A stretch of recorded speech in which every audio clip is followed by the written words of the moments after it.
Buenas, estimados estudiantes, participantes de esta asignatura denominada Complejidad en Gerencia y Toma de Decisiones. Vamos a darle continuidad a lo que es el programa. En este caso vamos a abordar el tema 4 de la primera unidad. Tema interesante que aborda de alguna manera el nacimiento, la concepción de lo que hoy denominamos complejidad organizacional. Es interesante establecer que si bien la complejidad tiene sus raíces en siglos y siglos pasados, se viene a concretar sus raíces a principios del siglo XX. Y es interesante porque antes de establecer lo que es este concepto filosófico administrativo gerencial, ya a principios del siglo XX pues se habían establecido la concepción de otras estructuras, vamos a decirlo así, desde el punto de vista gerencial y desde el punto de vista tecnológico, ingenieril de producción. Tenemos, por ejemplo, el establecimiento formal de las líneas de ensamble con el señor Henry Ford, y cuyo producto estrella fue el denominado Auto T, el modelo T, que fue una revolución en la gestión de producción de ese tiempo, ¿no? Y que todavía pues las líneas de ensamble son elementos de producción altamente demandados y cuya tecnología actualmente está en boga mediante la utilización de la robótica y de la inteligencia artificial. Es interesante también en que a principios del siglo XX se estableció el nacimiento formal de lo que es la administración científica, no cualquier modo de gerenciar, sino unos postulados de lo que es la gerencia, los principios de la administración. Y hay que reconocerlo, de que los principios de la gerencia, de lo que es la gestión, de lo que es la administración, se desprende de lo que es la ingeniería, más que todo de estudiosos, de los padres de la administración científica, como fue Henry Fayol y Frederick Taylor. Ellos establecieron estos postulados y al mismo tiempo pues se dio a cabida a lo que es formalmente la gerencia, la alta gerencia, la administración. También es interesante, antes de abordar, estimados amigos, lo que es la complejidad, el tema que tiene que ver con los estudios de la estadística, el muestreo, y que ha dado tanto que, por ejemplo, nosotros en la parte de gerencia abordamos tanto porque nos demandan tantos diplomados en elementos que tengan que ver con la recolección de elementos muestrales para determinar si un proceso de producción está o no se encuentra o no se encuentra en control. Entonces, donde varios tipos de distribución son importantes, por ejemplo, la normal. Y bueno, el sentido de las cartas de control, que la mayoría de ustedes a lo mejor lo han visto en investigación de herramientas, como herramienta de optimización de procesos.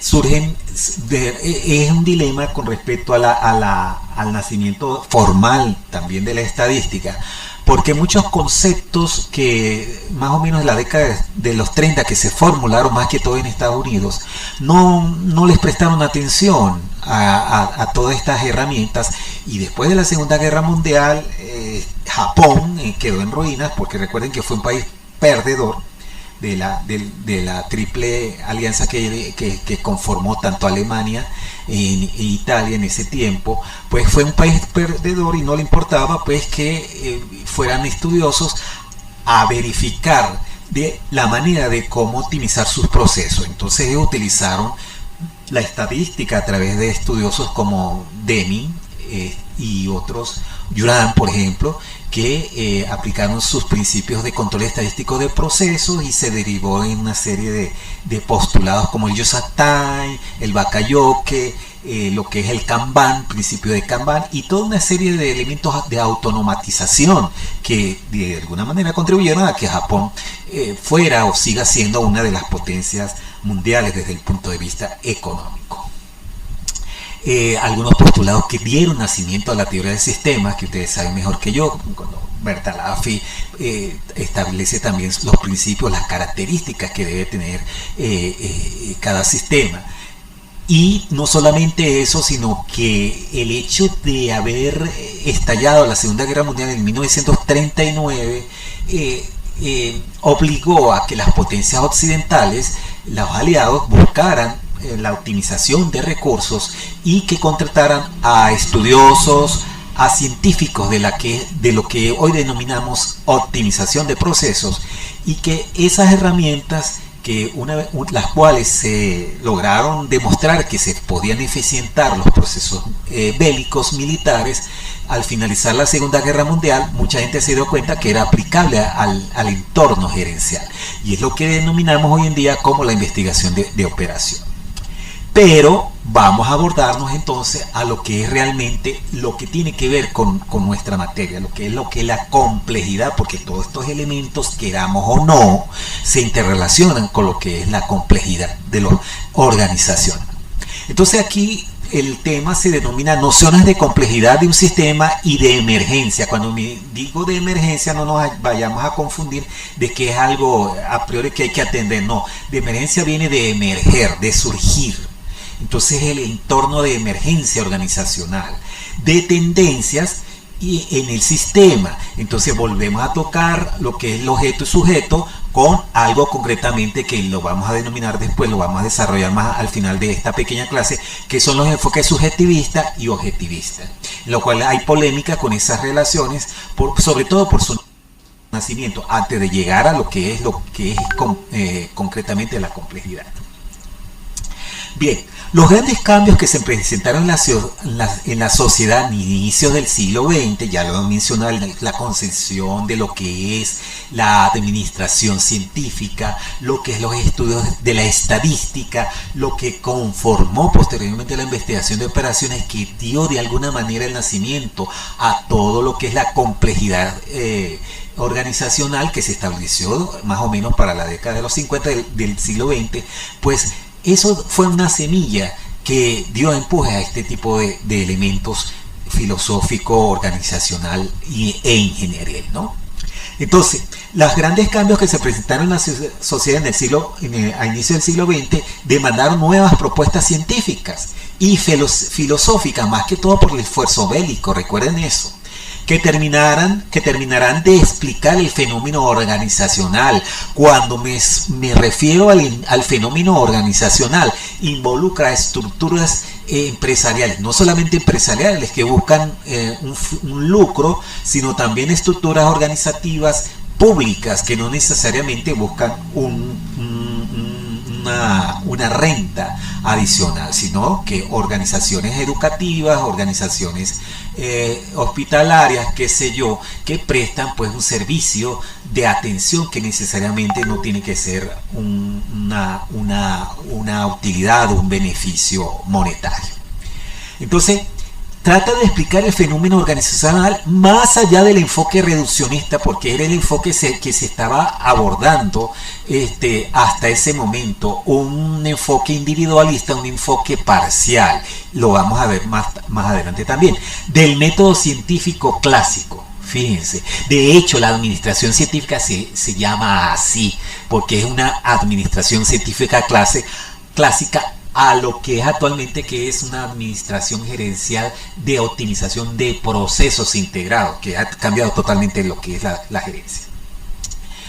Nuevos enfoques que permitirán dar explicaciones a fenómenos políticos, sociales, económicos y naturales de manera no aislada, lo que ya mencioné anteriormente. Bien, seguimos con el desarrollo, y entonces decimos lo siguiente. Vamos a devolvernos. Es por esta razón que surge la necesidad de un cambio de paradigma menos simplista, ¿sí? En el entorno filosófico, como ya se mencionó, era reduccionista, nada más por islas que se estudiaban las estructuras organizativas, y eso se llegó a denominar un elemento de estudio simplista. O sea, ya las organizaciones se complicaban, se volvían más complejas y exigían de modelos que pudieran dar solución a la problemática de desorden de procesos que cada vez estaban evolucionando en un elemento problemático para la estructura organizacional de ese tiempo.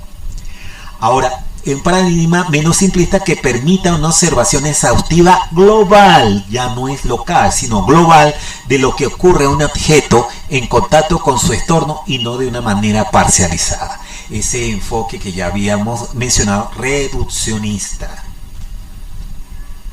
Entonces viene lo que es la simplicidad, o sea, las críticas que los diferentes estudiosos filosóficos de la gerencia de la organización establecen unas críticas a lo que venía dándose de ese reduccionismo simplista de la manera de estudiar de ese tipo de organizaciones. Entonces, lo contrario de lo complejo es lo simple. Por eso es que partimos de allí, de la simplicidad a lo que es el modelo complejo organizacional.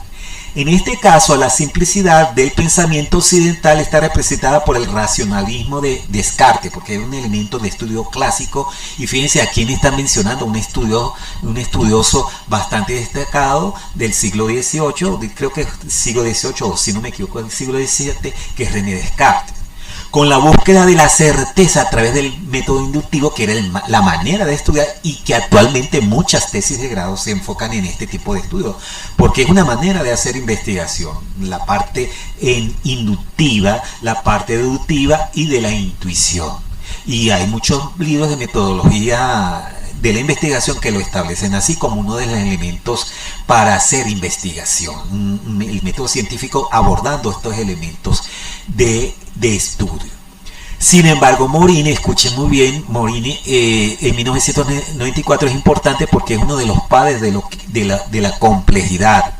Es muy crítico con la simplicidad, con ese elemento, con esos estudios de tipo clásico, puesto que observar las singularidades o observar las parcialidades implica detenernos en esas partes, y con ello nos arriesgamos a perder de vista el conjunto, de lo cual lo contrario tampoco es lo más conveniente.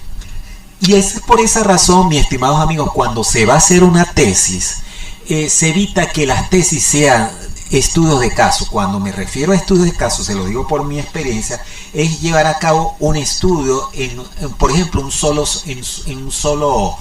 Una sola estructura organizativa, en un solo sector territorial. ¿Por qué?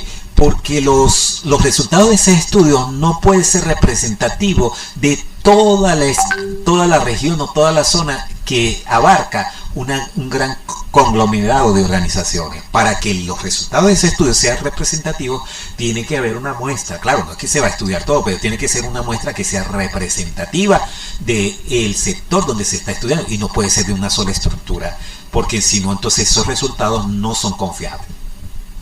Entonces, por eso es que se dice que él critica esa situación de singularidad, de parcialidad, de localidad. Entonces él dice que hay que emplear elementos de globalidad para poder obtener resultados convincentes. Y también critica lo que es el pensamiento fragmentado. Entonces la fragmentación del pensamiento es una característica del conocimiento científico actual, el cual se identifica con la simplificación, y Morin lo sigue criticando, y el mecanicismo. La fragmentación del pensamiento caracteriza el conocimiento científico en el mundo contemporáneo, dominado por mecanicistas y simplificadores, incapaces de visualizar la globalidad. Esto lo dice Morin también. Ignorando las interrelaciones entre los fenómenos, lo que conlleva la pérdida de sentido de la realidad. Por eso es que él establece, este estudioso que lo he estado leyendo últimamente, que la complejidad representa el estudio de un conjunto de elementos heterogéneos que no es fácil estudiar. Entonces por eso es que dice que ese tipo de elemento es complejo, la organización es compleja, y mientras mucho más grande sea, pues mucho más compleja será. Pero nosotros no podemos estudiar para optimizarla y hacerla eficiente por parcialidades, y por eso es que los estudios organizacionales se valen de equipos multidisciplinarios,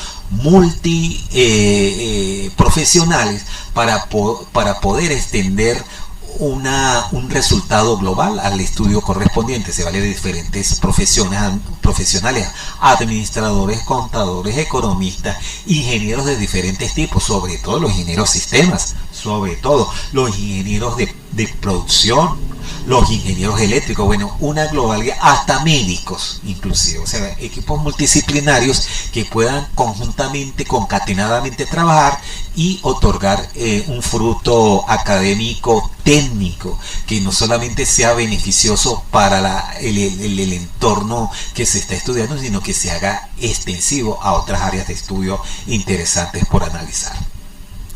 Ahora sí viene la complejidad. Entonces, después de llevar esa crítica de lo que es la simplicidad, de lo que es el reduccionismo, entonces viene lo que es la complejidad, ¿no? Entonces la complejidad, ya lo dije, de alguna manera evoca elementos diferentes, elementos heterogéneos, desorden, caos e incertidumbre, por lo que se busca poner orden, precisión y claridad en el conocimiento. Esto es importante porque los modelos que ustedes tienen que trabajar, lo más probable es que encuentren elementos heterogéneos para poder establecer un modelo que dé, al simularlo, resultados convincentes con la realidad que se quiere abordar. Y para eso hay elementos de validación. Y ustedes lo saben muy bien porque ustedes ya han visto materias relacionadas con esto. El reto es plantear una convivencia entre estos rasgos y la realidad en que vivimos para construir el conocimiento, buscarle ponerle orden al desorden, eliminando la ambigüedad a través de la jerarquización y buscando elementos que permitan descartar lo incierto e imponer lo cierto. Esto también de la jerarquización también es un poquito polémico desde el punto de vista de la comunicación organizacional, y se los digo con propiedad porque bueno, yo estoy en el entorno administrativo gerencial y nosotros hemos estudiado algunos enfoques de gerencia. Entonces muchas empresas, muchos estudiosos de lo que es la gerencia, lo que es la administración, no están de acuerdo en que la jerarquización sea extrema, porque como seres humanos tendemos a ser imperfectos, y la comunicación, mientras más niveles jerárquicos exista dentro de la estructura organizacional, pues la información se diluye o se distorsiona. Entonces es lo que se habla del achatamiento de la organización. Pero acá lo hablan desde el punto de vista de poner orden en fijar la distribución de los cargos de una manera que quien sea parte de la estructura organizativa sepa claramente quiénes son sus subordinados y a quién tiene que rendirles cuentas. De lo contrario es un enredo, porque a mí en lo personal me ha pasado, ¿no? Si no hay una estructura jerárquica clara, entonces vienen los problemas, y los problemas de recursos humanos son muy serios. El pensamiento complejo, entonces esto se aborda desprendiéndose de lo que es la complejidad organizacional. Representa una ayuda para seleccionar estrategias que nos permitan solucionar problemas. Recuerden que estrategias vienen del argot militar. Entonces estrategias, más que todas las estrategias, son cursos de acción en el mediano y largo plazo. Se necesitan establecer estrategias para fijar metas y objetivos pero alcanzables, que de alguna manera en el corto plazo no se podrían alcanzar, no se podrían cumplir. Entonces se trata de seleccionar estrategias idóneas que nos permitan solucionar problemas, pero en toda selección entre alternativas posibles se pone de manifiesto el riesgo y la incertidumbre. Eso siempre va a estar complejo, y hay escuelas del pensamiento cuantitativo, sobre todo de la estadística, donde ustedes saben que está la varianza, la desviación estándar, que de alguna manera contribuyen a establecer el riesgo y la incertidumbre, ¿no? Entonces, factores que implican elementos aleatorios, por supuesto. El azar, la iniciativa y la toma de decisiones como componentes de la complejidad. Esto es interesantísimo. Y nosotros en lo que es los métodos cuantitativos abordamos mucho lo que es el riesgo y la parte financiera también, ¿no? Ahora, según Tobón, el pensamiento complejo representa un método de construcción del conocimiento, fíjate, ya separado de lo que es el reduccionismo y lo que es la simplicidad y lo que es la fragmentación. Es un método de construcción de conocimiento, y no quiere decir que los enfoques anteriores sean malos, sino es una manera de construir el conocimiento, que algunos como Morin tendrán críticas al resto de los modelos de conocimiento gerencial filosófico, pero bueno, es una manera de generar el conocimiento que a la final es válido, porque ese conocimiento se somete a la validación de los gurús científicos del entorno donde se le toca analizar. Interpretación y comprensión que permite entender los procesos que se dan en la realidad, estableciendo sus relaciones y admitiendo sus diferencias. No hay elemento más difícil en la práctica que el estudio de las organizaciones, porque las organizaciones están compuestas por seres humanos y sabemos las relaciones interpersonales, que no es fácil. Inclusive, fíjese, la misma relación entre profesores y estudiantes, entre estudiantes e estudiantes, entre profesores y profesores, que conformamos una sociedad de formación y en la cual no podemos pensar que todo va a ser idóneo todo el tiempo, ¿no? Es interesante esto de alguna manera. Pero entonces la complejidad tiene sus principios. Hay un paper en el cual yo me he centrado esta presentación, en la cual ustedes van a reforzar estas láminas con respecto a ese paper, porque algunas cosas las saqué de allí y vi con un sentido de formación, con un sentido de hambre de conocimiento, señores. Me preocupa mucho de que algunas personas no están leyendo estas cosas, que al final pues es lo que retroalimenta el alma, la formación. Ustedes son un proceso, están pasando un proceso de transformación. Ustedes lo saben mejor yo por la teoría del sistema. Hay un insumo que es el conocimiento y ustedes tienen que transformarlos. Eso va evolucionando dentro de su mente. Ustedes, sin darse cuenta, se están transformando, porque de estudiantes de bachilleres se están convirtiendo en un producto final que es el ingeniero de sistemas. Pero ese ingeniero de sistemas va a estar mal retroalimentado, va a tener una mala formación si ustedes no se preocupan por atender las láminas que uno modestamente se les está dando, porque estas no son inventos míos, estos vienen de papers de gente que ha publicado, y la gente que ha publicado en este medio no es porque quiera publicarlo, eso se somete a un conjunto de árbitros que son conocedores de la materia, y es el que va a validar el saber que se está generando con la publicación de esos artículos. Entonces es importante que ustedes lo tengan presente. Entonces, principios de complejidad. Entonces son principios que facilitan la comprensión de la complejidad y a los que obedecen las relaciones dinámicas entre sus conceptos, esa interrelación entre lo que es el objeto y el sujeto.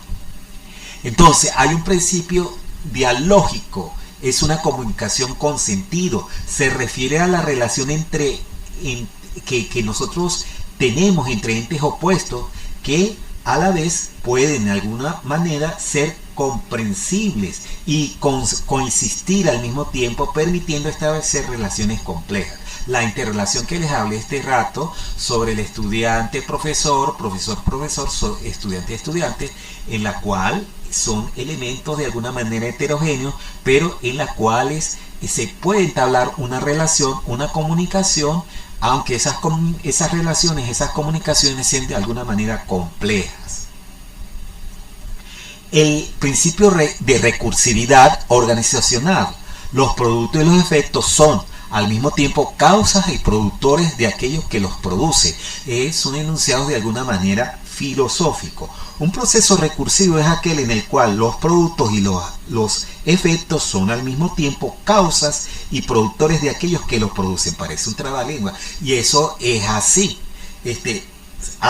Hay procesos de transformación en los cuales generan resultados, y a su vez esos resultados son el insumo de nuevos procesos de transformación. Es decir, un proceso recursivo es aquel cuyos resultados son necesarios para que se siga generando el proceso, se siga transformando. Interesante desde el punto de vista de producción y de filosofía. Entonces está el principio hologramático. Las partes constituyen un todo. Esto lo saben mejor que yo, los principios que caracterizan a cualquier sistema. Entonces las partes constituyen un todo, pero al mismo tiempo el todo está potencialmente en cada una de esas partes. Además, estas podrían regenerar el todo o potenciarlo de alguna manera, ¿no? Entonces, la carrera de ingeniería de sistemas se enfoca en eso, y el sistema, las características de un sistema, y cómo ustedes han visto materias que le empujan cada rato ese elemento filosófico escolarizado de lo que es la teoría de los sistemas. Emergencia. Cuando hablamos de emergencia, ya lo había dicho, no es que quiere decir que una emergencia de salir corriendo al hospital, no. Emergencia es de emerger, de salir a flote algo, de sacar algo a la vista, ¿no? Entonces, el sentido de emergencia también es, de alguna manera, vamos a decir, son postulados, son escuelas del pensamiento filosófico, gerencial, ingenieril, que han surgido para, de alguna manera, estudiar mejor la complejidad organizacional. Entonces, la emergencia o el surgimiento hace referencia a aquellas propiedades o procesos de un sistema no reducibles a las propiedades o procesos de sus partes constituyentes. El concepto de emergencia se relaciona estrechamente con los conceptos de autoorganización y supervivencia y se define en oposición a los conceptos de reduccionismo y dualismo. ¿Qué significa esto? Bueno, ya Morin había criticado lo que es la simplicidad, que es la fragmentación del conocimiento en las organizaciones, y surge lo que es la emergencia como un reto previo a lo que es la complejidad organizacional para conformar una serie de saberes que van a enfrentar con postulados firmes y científicos los postulados de escuelas del pensamiento anteriormente citadas. Defendiendo que el todo es más que la suma de sus partes. ¿Por qué se hace hincapié en esto? Porque acuérdense que la simplicidad, el reduccionismo estudiaba elementos aislados. Entonces, de eso, de la deducción se sacan conclusiones que son válidas para algunos tipos de estudios, pero para el caso organizacional no es tan así. Entonces, ellos dicen, no, como cree, el todo es más de la suma de las partes. Nosotros no podemos parcializar el estudio, tenemos que estudiar su globalidad. Y por eso puede postularse o puede emerger estudios suficientemente convincentes en lo que es el análisis o el estudio de los sistemas. La emergencia sistémica es un fenómeno nuevo que se presenta cuando un sistema adquiere cierto nivel de complejidad. De lo contrario no tiene sentido. ¿Y de dónde sale esa complejidad? De estructuras organizacionales grandes, donde sus elementos heterogéneos dan cabida a un estudio que va a ser trabajoso, pero cuyos resultados van a ser extensibles quizás para otros elementos, otros sistemas mucho más grandes. En el cual entonces el estudio se va a convertir en un subsistema de ese sistema global en donde se desenvuelven los elementos o los diferentes actores, ya sea sujetos o objetos, que forman parte de una determinada estructura organizativa de un determinado sistema, que tarde o temprano se va a formar parte de un sistema global. Entonces, la emergencia sistémica es un fenómeno nuevo que se presenta cuando un sistema adquiere cierto nivel de complejidad y origina nuevos niveles en la organización. Interesante. Y eso se los digo yo con propiedad, porque la estructura organizativa obedece a elementos jerárquicos, como ya se los delimité, ya se los mencioné, y que de alguna manera surgen elementos de comunicación, como lo que es los diagramas de flujo, o lo que es la jerarquización de las funciones dentro de la estructura organizacional, como el organigrama. Entonces, enfoque subjetivista menos el enfoque objetivista enmarcado dentro de lo que es la emergencia, dentro de lo que es las nociones de complejidad de un sistema y de lo que ya nosotros habíamos mencionado anteriormente, la relación entre sujeto y objeto. Entonces, el subjetivismo afirma que la realidad, la verdad, depende de la interpretación de cada uno. Por eso es que se llama subjetivo. Cada uno tiene su forma de ser. Aunque para algunos extremistas eso no es ciencia. Ciencia tiene que ser un elemento, una verdad que sea convincente a todo el mundo, un postulado formal. Sin embargo, el subjetivismo en algunos estudios, en algunas escuelas, vuelvo y repito, es aplicable. Así pues, el conocimiento y la verdad de cada persona dependerá del mismo. Influye en sus creencias, experiencias, emociones. En este caso, el sujeto actúa sobre el objeto. Entonces, el sujeto tiene elementos subjetivos, su opinión, su manera de ser, sus postulados, y esa es su verdad. Aunque eso es parcializado, y eso es lo que sigue criticando Morin de alguna manera. Pero viene el objetivismo y eso lo aplicamos a nuestra vida. Bueno, una cosa, las matemáticas son objetivas, yo diría en un 100%. ¿Por qué no? Porque a veces cuando se contrata a un gurú desde el punto de vista financiero, es más certero con sus opiniones subjetivas que lo que dicen las predicciones cuantitativas, que son un poquito más objetivas. Entonces el objetivismo propone que el objeto influye o determina el sujeto. Por supuesto, señores, no es tu opinión, es el elemento objetivo, imparcial de los resultados que se están estudiando. Entonces vemos pues cómo el objeto es descubierto sin influencia del sujeto, sin tener en cuenta las emociones. No, para ellos nada de eso, esto es así, así, así. Sin tener en cuenta creencias personales ni opiniones personales. Sin tener en cuenta las emociones, creencias, opiniones de la persona que conoce la realidad. Lo que vemos es lo que es la realidad y se acabó. ¿Sí? Entonces yo diría que es lo que más se amolda a los postulados de la complejidad organizacional de un sistema. Bueno, hasta acá esta clase, a mí en lo personal es corta pero muy interesante, porque hay que estar en cuenta no solamente la parte de los números, la parte de análisis cuantitativo, sino lo que es la filosofía organizacional gerencial de esta carrera tan bella como es la ingeniería de sistema, aunado a mi profesión que es administración de empresas. De verdad que es un enriquecimiento personal. Y yo pues le doy gracias a Dios y le doy gracias también a los profesores, a los estudiantes que me motivaron a dar esta materia, porque al mismo tiempo también uno se enriquece desde el punto de vista filosófico. Quedamos así pues, entonces queda pendiente la tarea correspondiente. Abrazos.